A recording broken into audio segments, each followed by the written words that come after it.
where to win games, you have to win the game, not lose the game. Amen. Hey, to win the game, you got to win the game. Can't Deep lose thoughts. Deep thoughts from the newest Jim Harbaugh confidant. That's right. Yeah. You once sat in that chair next to Jim Harbaugh. Now Mike McDaniel. Yeah, not quite the play caller though. I was an offense quality control guy. You were there. You know what my role? Okay, you want to know what my role was identical to? What's that? Adam Gase's new role. Ah, that's right, my buddy Adam Gase. He's been on the. Good dude, man. I like Adam. I like Adam a lot. It's funny. I became so close with Adam. It was one of the few times in my career that I was like, ooh. I'm too close. Like, I'm not objective. Like were you kind of like slipping your hand up on his kind of like mid to lower thigh or like mid to lower? Okay. Not dangerous. Not up. There was one time I was talking to Adam when he was coaching the Dolphins and we were just shooting the shit about, I don't know, life and kids and I don't know, stuff like that. And I'm looking at the clock and I'm like, oh man, it's like, 9:30 my time. I go, dude, I'm going to let you go. This is, getting kind of late. Because, all right, I probably should start heading home. He was in the office. Off season? So, it was the off season. And he and I had been talking for a good, half hour, 40 minutes.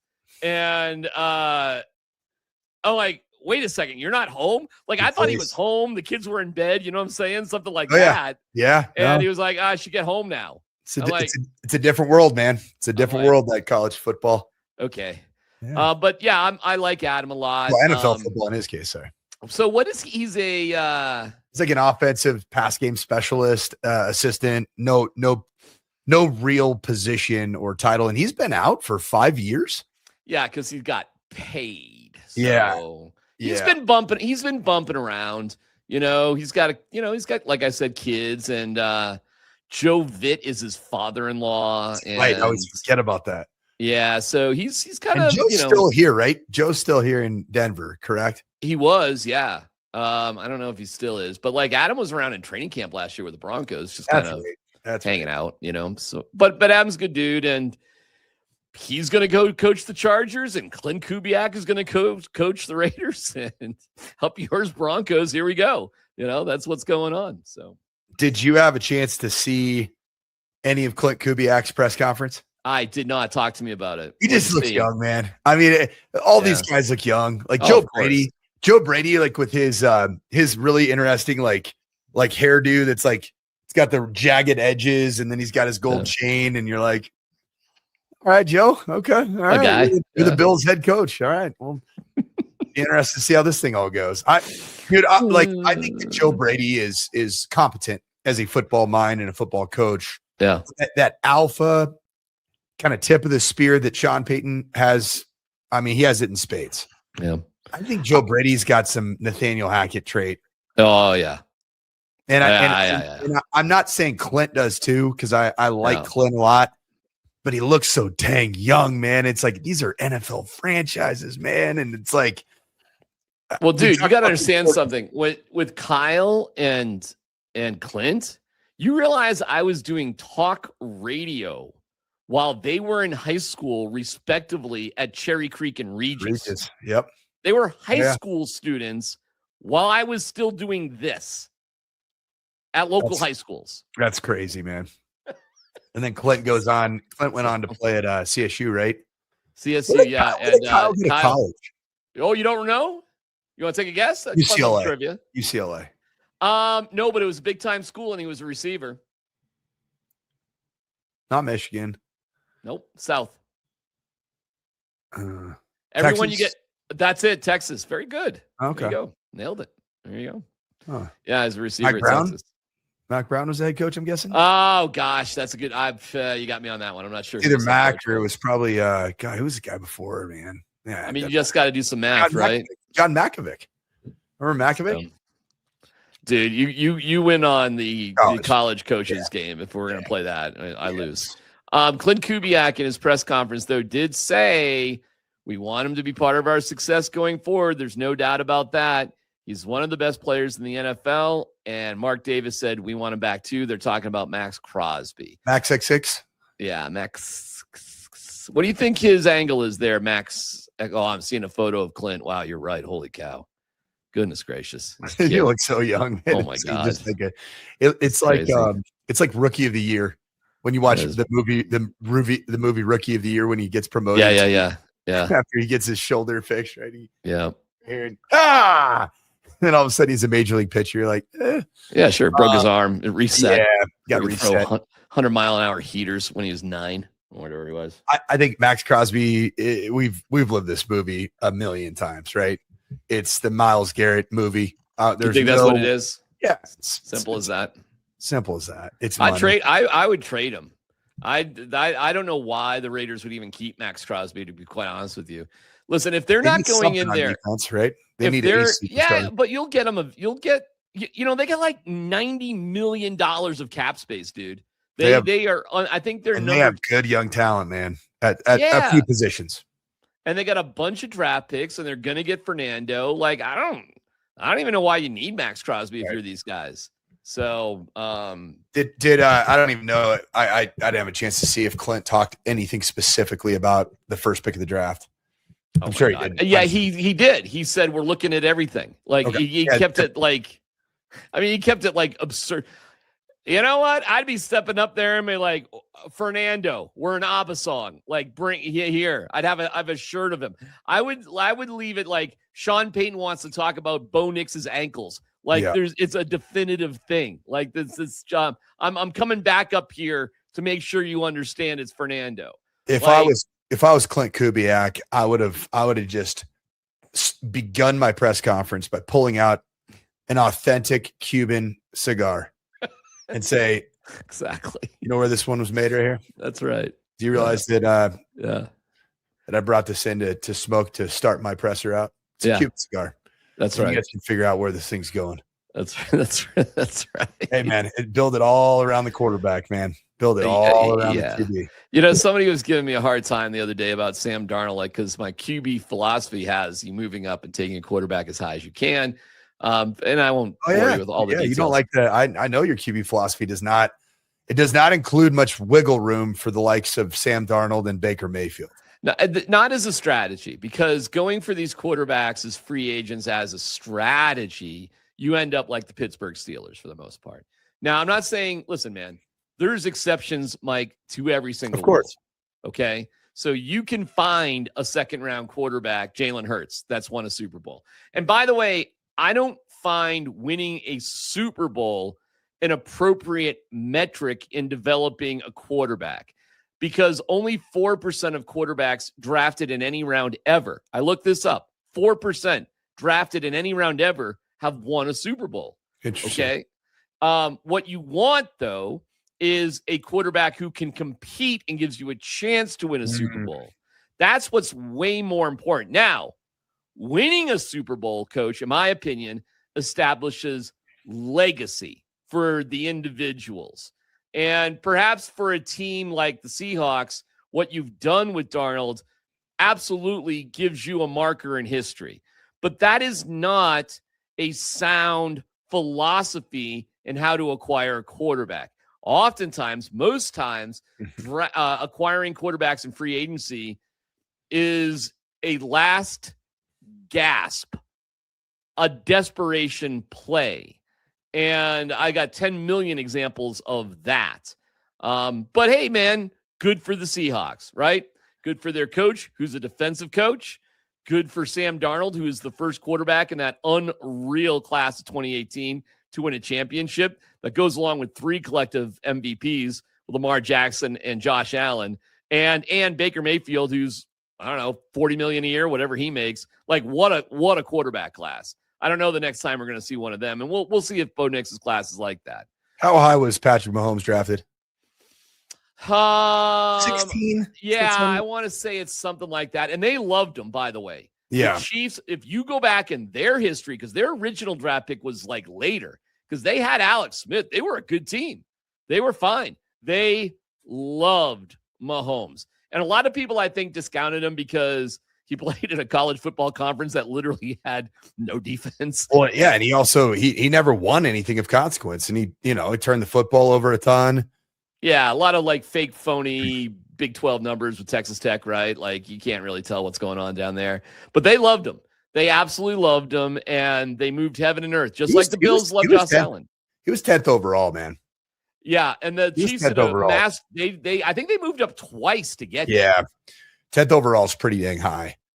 You know, so when you think about Patrick Mahomes, and then, gosh, like Sam Darnold, unconventional way to get to having a quarterback in your franchise that ultimately ends up winning a Super Bowl.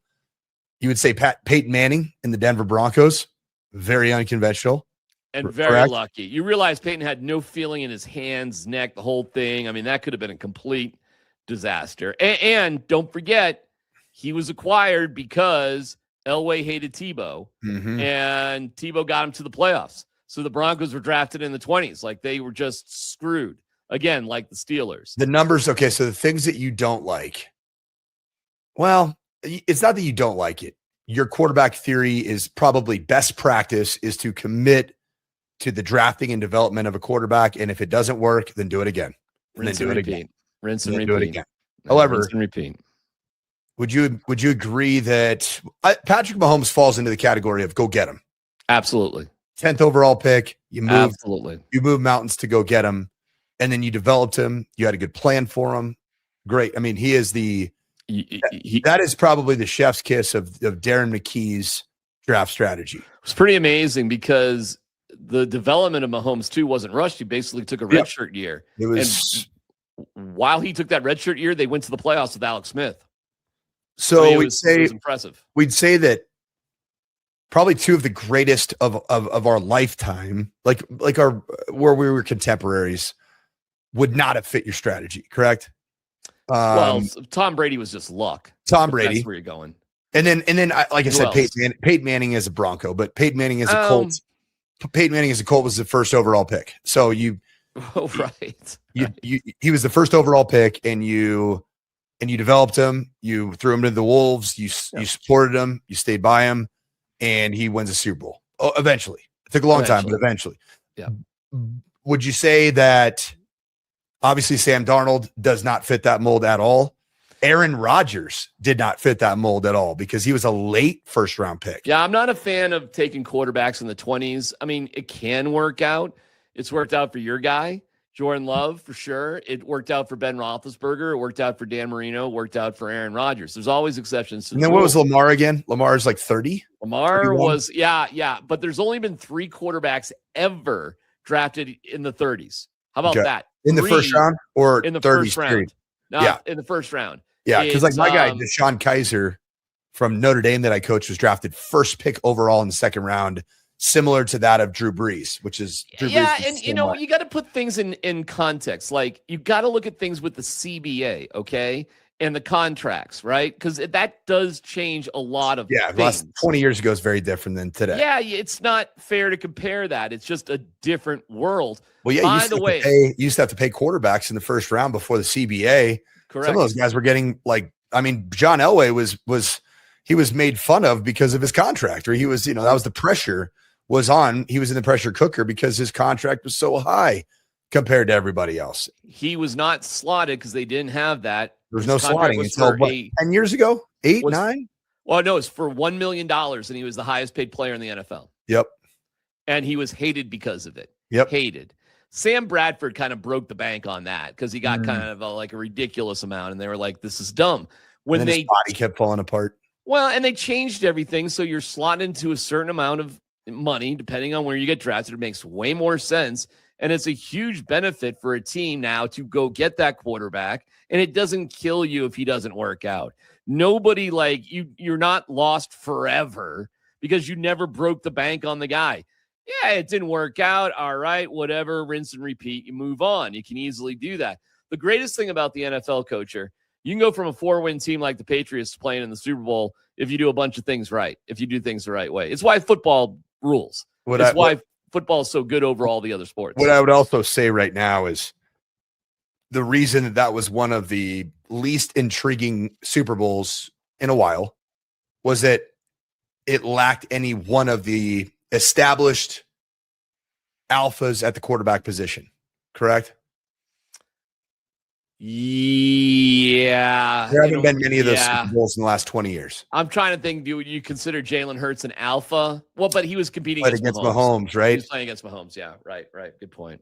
The Bengals lost the Super Bowl with Burrow to, who was that to? I think that was Jalen Hurts, wasn't it? Wasn't it to the Eagles? Am I wrong about that? Has he won two, or is he? I thought he lost Hurts? one. So he's lost one and won one. Well, yeah, because they won last year, but they lost. Oh, Joe Burrow lost to Stafford and the Rams. He lost to Stafford and the Rams. That's right. In that beautiful 16-3 game or 13-3 and or whatever. I consider Stafford an alpha in the position right now. Yeah, he's an alpha. He's also a top draft choice. He was traded. And he was patient and all that. Listen, this is a moot point. When you look at the vast majority of draft strategies adopted by more than 2/3 of the NFL fall in line with my strategy. So I've said this for a long time. My strategy is very, very boring. Very boring. And it's just how it operates. Darnold is interesting. And listen, if you want to, hey, NFL, Tua's there. Go for it. He's Sam Darnold part 2, right? Go for it. If you think you can win like that. I never saw Sam Darnold at the bottom of an NFL field like this. That's terrible. But well, hold on. You heard Sam Darnold on the sideline talking about ghosts. I mean, he saw ghosts. He got hit. He was battered. He was battered. Paralyzed. He's battered and abandoned. There's no doubt. Okay, so the interesting conversation about the quarterback. Are we in a potentially narrow window where the AFC, with either franchise issues like the Cincinnati Bengals have, franchise issues like I would say that you could probably argue for both the last two MVPs, the Ravens, I think they have franchise issues, man. They fired their longtime most successful head coach, arguably a Hall of Famer. Yeah. I think Buffalo has franchise issues. Maybe. Especially on the defense side of the ball. And are you in a window that the AFC to represent in the AFC? Are you in a current window, maybe a 2-year, maybe a 3-year window where you got to go for it, man? If you're the Denver Broncos, you do. And that brings me beautifully to the topic I wanted to get to today, and that's free agents. You can use this QR code and get 10% using the code 2026 playoffs for Journey Spice. It's amazing. We'll get to the free agents in a second, but no matter what your meal is tonight, it's going to taste a hell of a lot better with Journey Spice. We put it on everything in our household. It's organic, non-GMO. It is absolutely delicious. I don't care what the meal is. It goes better with Journey Spice. More on our great pals from Journey Spice in a second, but I just want to tell you, you just pinch the top. The packaging is incredible. You pour it out to dish.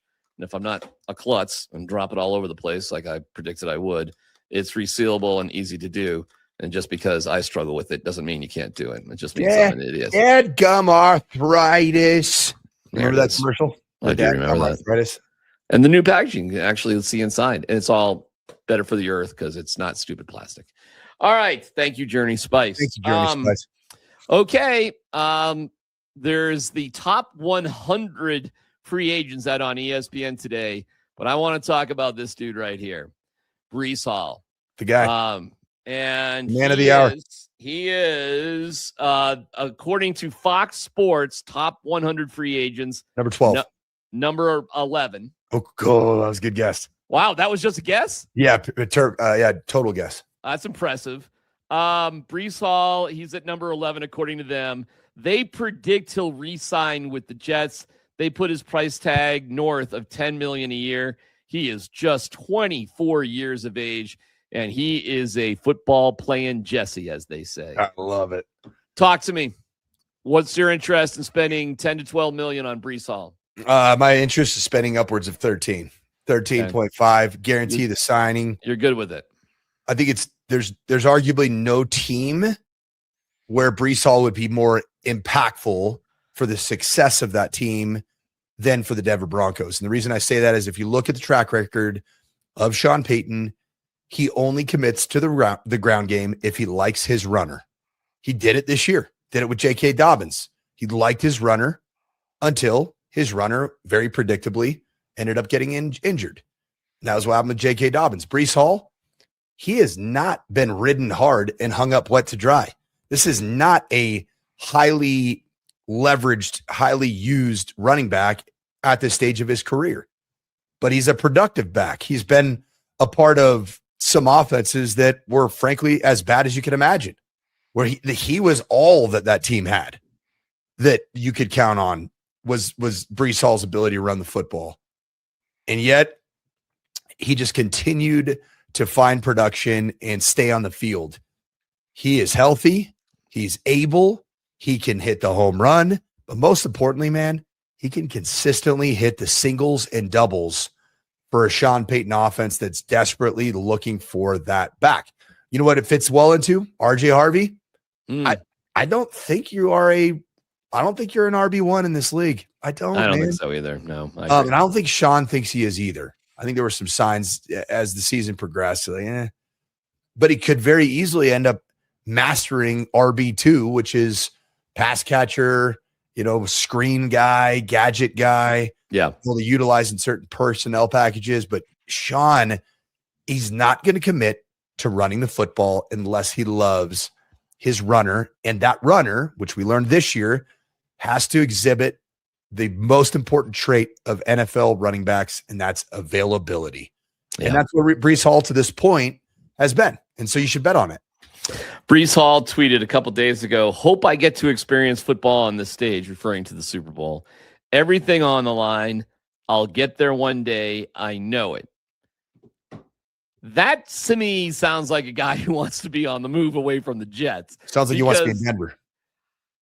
Well, ESPN projected the Broncos as one of the top 4 teams in terms of power rankings. I saw another thing that actually had the Broncos as the favorite to win it all next year. I know there's others that have the Broncos as low as like 12, something like that. But if you're looking to be in that spot, as you're saying, it's certainly not with the team that hasn't made the playoffs in 17 years or whatever the Jets are up to these days. And there's no indication that the Jets are going to turn around and make it happen next year either. None. Zero. So they have arguably one of the best, quarterback prospects on planet Earth in the history of the National Football League draft. And nothing. Yeah, is Fields still even on the team? I don't know if he's even on the team. DMac, what's funny? I actually really like Justin Fields coming out. I did too. Justin Fields. I did. I did too. I know. The thing with Fields at this point is that it kind of was like a Josh Rosen situation too. Like, you can get it beat out of you, dude. Like, you can have all the talent in the world. It can be drained out of you. Yeah. Sure Sam Darnold, Baker Mayfield, two guys that it appeared that they were headed towards the football has been beating the hell out of you. Ryan Tannehill, can you keep going? Sure. So, and if you just spin from one bad organization to another, it's going to happen. Right. I mean, you're the Jets are the worst NFL organization in the past 20 years, period. The end. There's no debate about it. And that brings up, if Breece Hall, true unrestricted free agent, am I right in saying that? Hey, unrestricted, he's 24 years of age. The Jets own nothing in terms of rights to this player. It's going to become an open market. They can tag him like you tag anybody. Yeah. But at the running back position, it'd be stupid. Nobody would ever do because that. There's such a massive drop off between the top 5 guys that you get the value of tagging. Yeah. I mean, you're talking about Derrick Henry, Saquon Barkley, that territory, and Breece Hall isn't that value to the Jets right now. No way. It's why like Pickens would be, if he gets tagged by the Cowboys, it's only $27 million. Because it's the top 5. If you get tagged the second year, which you can do, that's the top 3. Okay, well, that now we're in the mid 30s or something like that. And if you want to be like Kirk Cousins and you go get tagged twice, which is amazing, because when you get tagged twice, you're turning down like $100 million guaranteed. The amount of guaranteed money you're turning down when you get tagged again is like jaw drop. You have no choice, right? Well, of course you have a choice. Does the player? You don't get tagged twice unless you've rejected a contract offer. Like it doesn't like it. Like a team isn't going to say, "Oh, no. We're not going to try to sign you. We're just going to tag you twice." It doesn't work like that. The reason you get tagged and tagged again is because for whatever reason you're so valuable to the team they want you, and you haven't signed a deal with them. It doesn't work the other way. I mean. I guess theoretically it could, but nobody would ever do that. Right. And hardly anybody ever gets tagged twice. I mean, it hardly ever happens. Why? What's the purpose of a tag? To keep teams, players on teams that high to make sure that the league and the fans have the best players for the longest time period. NFL, the only sport that does it? Is that technically called arbitration in baseball? Or hockey? Yeah, I mean, to answer your question, yes, the NFL. Yeah, it's kind of a different word. Don't forget, these players have agreed to all this shit. Like, right, it's part of their And franchise tag is what, 40 years old, 30 years old in the NFL. It's been around for a long time. It's a minute, yeah. I mean, it's been around for a while. It's not a part of this new CBA with slotted draft picks. You realize one of the reasons the NFL is so good is because the NFL Players Association has been so bad. And that has made for their own. Yeah, to their own. It's made the game better for fans. Good players stay on teams longer and have less options. Usually they just get beat up and teams don't let go of them when they're hurt. But every year, coach, every year, a few guys become available for quirky reasons. They do. Happens every year. And this year, Breece Hall's one of them. Yeah. This year, he's one of them. So Breece Hall, let's get into that. We already talked about his traits. I think he's a really natural runner of the football. I think he gives you versatility in whatever scheme you choose to do, which Sean Payton is the ultimate grab bag artist of run schemes. Wide zone, inside zone, duo, counter, power, kind of a little bit like my own. Like that's how I like calling the run game. I like to do multiple things and get as good as you can at multiple things and then try to figure out what your personnel does the best. And you hang your hat on that. Now, who's your potential biggest suitor? Because a team is going to recognize the importance of a back and say that you don't have one right now. Let's talk about who could potentially be competition for the Denver Broncos to sign Breece Hall. Okay. Who do you think? Running back needy teams. That are willing to spell that much. There's not many. There's not going to be many. First, I would argue the Jets will be one of them. The Jets will be one of them. Just correct. Them. And that's a good sign. That to me, the fact that the Jets are one of them, that is a good sign to show you like what kind of pro he is. Yeah, he is the face of that franchise. I don't know. It's a good question. Okay, what about the Chargers? They just drafted Omari and Hampton in the first round. Yep. Okay, what about the Raiders? They just got Genty. But let's even talk about teams that are real contenders in the AFC or NFC. NFC, the Rams? No, they got a guy named Kyron Williams and then another cost-controlled good back in Blake Corum. They're not going after him. Michigan, yep. Obviously, the Seahawks, they're going to re-sign Kenneth Walker, K9. Probably. They'll be loyal to the MVP, yeah. Yeah, and he's fantastic, and he's got. By the way, like all of their free agents are wicked expensive. Like the Broncos free agents are like, you're in the bargain bin at the dollar store. Yeah. John Franklin Myers, like in this top 100, he's the highest rated Bronco at 36 on the list. And then you got J.K. Dobbins at like 63. Like, but if you look at this list for Seahawks players, holy shit. All right. Other contenders. Let's go to the NFC North. Chicago Bears? Hell no. They have the two-headed monster they fell in love with this year. They love that. The Monangai and Swift two-headed monster. Same thing. Stay in the NFC North. Another team Vikings. That can be a contender. Vikings is not a bad thought, but are they willing to invest that much right? Well, no, they spent a ton last year on former Green Bay Packer running back. The one that Aaron Jones. Talking about in Denver. Who is it? Aaron Jones. They just spent. I think he's got another year on his deal, right? Yeah, I'm looking up. Let's go with the Green Bay Packers. Green Bay Packers. They just signed Josh Jacobs to a massive deal. Yeah. And so I actually came up with this, that I think the team that could potentially contend at some point in the year of 2026, 2027, okay, that would be willing to spend 12, 13, or 14 million. Now, can they? I don't know. Yeah. Who? And is a running back needy team that is going to probably need to make a free agent acquisition at quarterback for a backup that's going to serve as the starter for 6 to 8 weeks. Okay. It's Kansas City. They're in cap hell though, dude. They are minus 57.9 million in cap. So they can't do it. Minus 57.9. So they can't do it. It's unlikely. The amount that they have to restructure just to get their heads above to sign their draft picks is stunning. And then you have teams that are out there, say like, I don't know, the Titans. Could they be a team that decides to listen, if the Titans want to, they could easily do it. So yeah, they're $99 million in cap space. And they, do they want to give a nice toy to, Cam, so that Cam doesn't have to go out and ruin every game?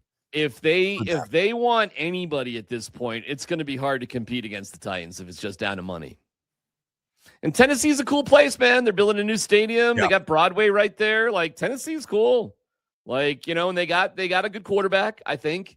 We'll see, but you don't like him? No. He was a tough watch. Do you like Saleh as a coach? No.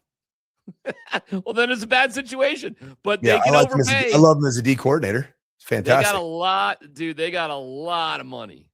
They got a lot of available money. Robert Saleh is a better looking, more presentable version of his own mentor, Vic Fangio. Okay. Tremendous defensive mind, great at dialing up, schemes and whatnot. And I actually think that Mike Macdonald was in that same kind of category. Mike Macdonald did something that neither of those guys did. He went and worked on himself, and he found out his deficiencies. And Brock, I don't know if you've had a chance to talk to Brock Heward about Mike Macdonald. He has the Mike Macdonald coaches show every week throughout the course of the season. He told me early on in the season, he's like, Mike Macdonald acknowledged that he wasn't a very good head coach as a first time head coach. And he went out and worked on his ability to public speak and get in front of groups. And he had, hired people that are coaching him on the things that he's not good at, because he's clearly really good at dialing up defenses. Does that sound like something that Vic Fangio would have done? So no. Any other potential suitors for a guy like Breece Hall? Because where does Breece Hall want to go? What did he already put out there that's a valuable piece to him? He wants to compete, to play. Of course. And Tennessee, you're not going to do that anytime in the next 3 years. Yeah. No chance. Would you rather spend that kind of money on Breece Hall? This will be the last thing, we can wrap things up here today. But would you rather spend that kind of money on Breece Hall, or would you rather spend top tier money on I'm looking at the wide receiver free agents. It sucks. Yeah. Alec Pierce, that's who I was going for. Would you rather spend big money, who had the biggest yak in the NFL last year and has killed it actually for the past 2 years? But would you rather spend big money on Alec Pierce, or, that'd be bigger money on Pierce as a receiver, or big money on our guy, Breece Hall? Is Alec Pierce significantly better than anything you got currently on your roster?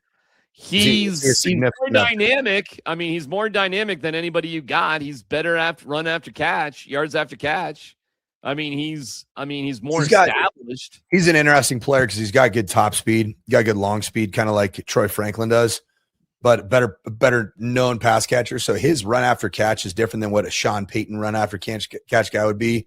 Mm-hmm. Sean Payton's run after catch guys, you throw it 3 to 7 yards past the line of scrimmage, they break a tackle and they go get you some yak. The guy that you've got the guy on your roster, and his name's Marvin Mims Jr. I know. I was just going to ask you that. Like, why is Alec Pierce so dynamic and Marvin Mims isn't? And could Mims develop into that? I think anytime Mims has gotten the chance, I think Sean Payton should like his return on whenever he has invested in the player. Yeah. I think it's a no-brainer, man. And why it's a no-brainer, like if I am George Payton and I'm having, kind of backdoor conversations with Greg Penner and Kerry Walton Penner and the whole group, I'm saying, hey, how could we have won a Super Bowl this year? How could we have gotten to that game? God, if we just get Sean to just want to run the football, how can we do that? Let's go out and spend big money. to give him the apple of his eye. And then he'll look at the guy, he'll see him on the field, and he'll say, if I call this power play, this duo, this counter, that Breece Hall's going to give me a minimum of what it's blocked to get, and then he's going to give you potentially more. Yeah, by the way, you could sign Breece Hall, even an expensive, and sign J.K. Dobbins. You could do both. I agree wholeheartedly. And it would be awesome. It'd be borderline. It probably would cost you like $15 million. That's exactly right. Because J.K., dude, I'm telling you, problem right now is J.K. is not going to command any money, and he knows that. And that's why he was kind of his best bet right now on the open market is Denver. And that's why he was advocating to stay in Denver, because he knows that he's beloved. The fan base thinks he's really good. Sean Payton thinks he can really do it. It's just this thing that he has to overcome is they whether he agrees with it or not, and he disagreed with it at the final presser of the season. The league thinks that he cannot get through an entire season healthy. The league is right. He can joke about it, which was funny, but he's not wrong. And if he was saying that, I guess I'd sit there and be like, yeah, okay, well, you're right. That is what it is. JK, can you mind if I pull up your kind of year by year on ESPN.com real quick? Look at it. How many 17s do you see next to your name? Do you see many 15s next to your name? Where is 16? And listen, if he got a 1 year, $3 million deal, lucky him. I think he's going to be two. I think he's going to be a 2.25 kind of guy. Right. Really do. So let's do 12.5 for Breece and 2.5 for JK. We're at 15 million in the quarterback room or running back room. And then we get RJ Harvey. And if you want to keep Bidet on the practice squad, I don't care. It doesn't bother me at all. Do whatever you want. Jaquan, I don't know. Whatever you want to do. But let's put some money into it, guys. We keep hearing from Terrell Davis, from Garrett Bowles, from everybody. It's on the running back. Everybody is saying that. So fine. If everybody goes. The spot rack projection for him is 2 years, 5.1 million at 2.55 per year for J.K. Dobbins. Awesome. I'll sign that tomorrow. Glorious. As long as you're going to go get Breece Hall. All right, let me really quick before we wrap it up. Really, really quick. Travis Etienne, he's the second back that's out there. How do you feel about him? If Jacksonville's not going to tag him or spend that kind of money, Jacksonville would be ridiculous. You'd sign him up. Oh, gosh. No, I would still take Breece. I think Breece. Okay, but I'm saying if you can't get Breece for whatever reason.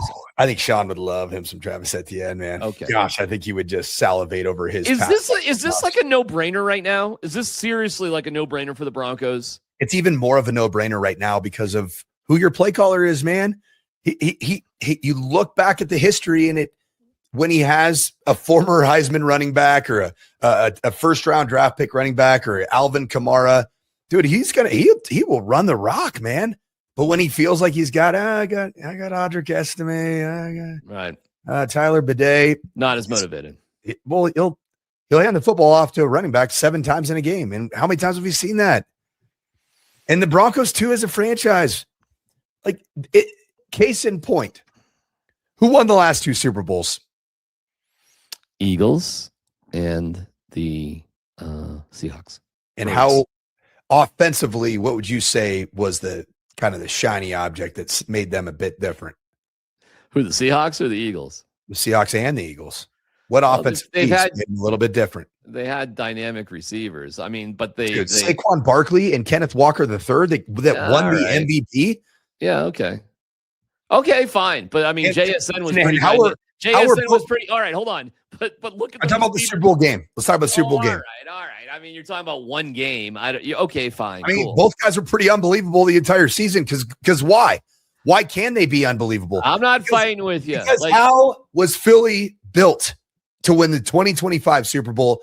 How was Seattle built to win the 2026 Super Bowl? Where was their strength as a team and personnel? In the middle of the field, power up the middle. Their defensive personnel is so damn good that how do you play really good complementary football? You run the rock, man, and you just get timely quarterback play, which is what Bo Nix is going to be, DMac. As much as we all love Bo is probably not going to emerge as a top 3 passer in the National Football League. I think Sam Darnold was the most embarrassed Super Bowl quarterback champion of all time. Well, he was like, he almost apologized. I actually think he might have cost himself his next contract because he basically gave up his whole. He gave, hey, It wasn't because of me. I'll tell you. 12s. Give a round of applause to that defense, man. How about these guys over here? Because I sucked. Our offense was terrible. He was actually talking about that on the post-game interview, like, oh, man, we got to get better. Like, the season's over, bro. That's it. I mean, I get it. You're not satisfied, which fine. And maybe you're a little embarrassed, because you didn't have much to do with the win. You really didn't have much to do with the win. But whatever. And, Spot rack. Yeah. Breece Hall, $41 million over 4 years, $10.25 million a year. I think that would be an unbelievable contract for the Denver Broncos. All right, we'll talk Sunday night. We'll keep going on Sunday night a little bit. Let's go, man. See what magic we can build up there. And always on Tuesdays at 6 o'clock, it's myself and Coach Sanford to break it down. Football does not end. Thank you to our great friends at Journey. There's a world of flavor out there, and to find it, you have to take the journey. Journey Spice Company handcrafts the most premium spice and seasoning blends that have no sugar, no salt, are certified USDA organic, non-GMO, vegan-friendly, and always planet-friendly. You are going to love serving amazingly delicious creations while knowing you helped reduce single-use plastics. Make sure to search for Journey Spice Company on Amazon today.